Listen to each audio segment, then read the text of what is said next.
Well, Yep. there's two types of congestive heart failure. Okay, there's congestive heart failure, diastolic dysfunction, and congestive heart failure, systolic dysfunction. The cause of congestive heart failure, diastolic dysfunction, is that the left ventricle is the chamber in the left ventricle is too small. It doesn't fill up in the end diastolic phase.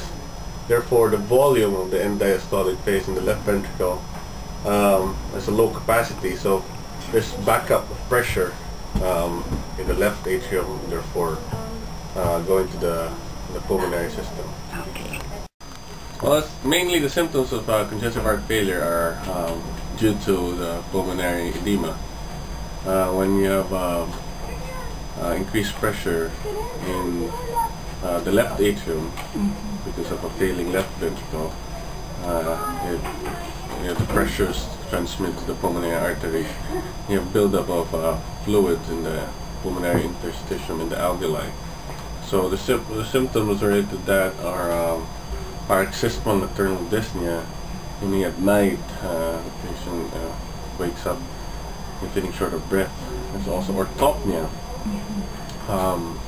We describe it as per how many pillows the patient uses. So 2-pillow orthopnea, meaning the patient uses 2 pillows to elevate the head while sleeping at night. 3-pillow, 4-pillow, so forth. So the more the more elevated the head, the patient would be comfortable, then the worse the symptoms are, the worse the congestive failure. Also, you have a dyspnea on exertion, meaning the patient exerts effort walking, and there will be shortness of breath. And also, it would be edema. Yes, there's backup pressure on the left side of the heart, pulmonary vessel, and then it also the pressures also increase the right side of the heart, and all the transmits to the pulmonary venous system. So therefore, you have increased pressures in the pulmonary system, in the venous system, including peripheral edema.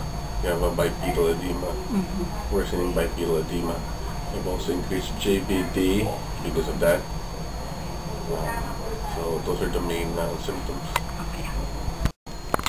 Well, there's generally divided into 3 the treatment of congestive heart failure. You have a afterload reducer, a preload reducer, and increased inotropic of the heart. The medications that reduces afterload, it helps the heart to contract better, to inject, to have a better ejection fraction. Like medication to control blood pressure, for example, help in the contraction of the left ventricle. And also afterload reducers such as alpha-adrenergic also help. While the preload reducers are the Lasix, Diuretics. for diuresis. You have the nitros, which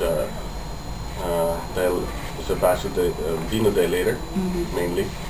So it acts to decrease the load of the heart, to decrease the end diastolic blood load, the load of the heart. And also the third major treatment is increase in inotropic, meaning the power of the left ventricle to contract. The digoxin is one of them. Supposed to improve contractility of the heart and improve symptoms. One major treatment of congestive heart failure is the use of beta blocker. Yeah, it serves a lot of purpose in congestive heart failure. It also decreases long-term mortality in congestive heart failure.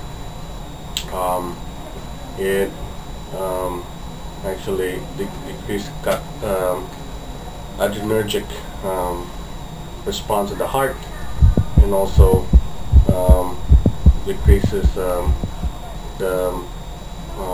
chronotropic activity of the heart. So it makes the heart more stable. It also prevents arrhythmia.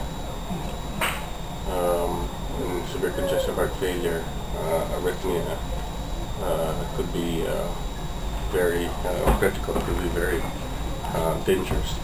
Also, another major treatment is ACE inhibitors and ARB. ACE inhibitors, apparently 4 have been proven to have a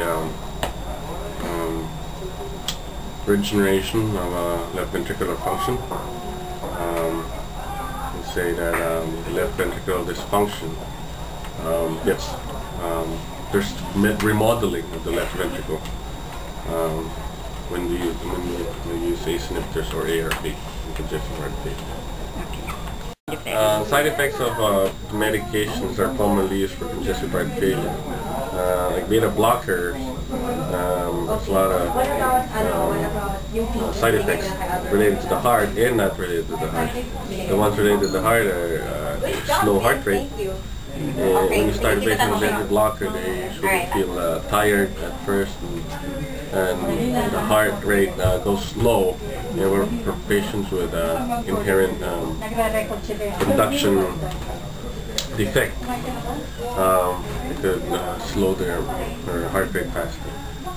Also, symptoms not related to the heart are, for example, impotence, generalized weakness, fatigue. For the ACE inhibitors, coughing is common,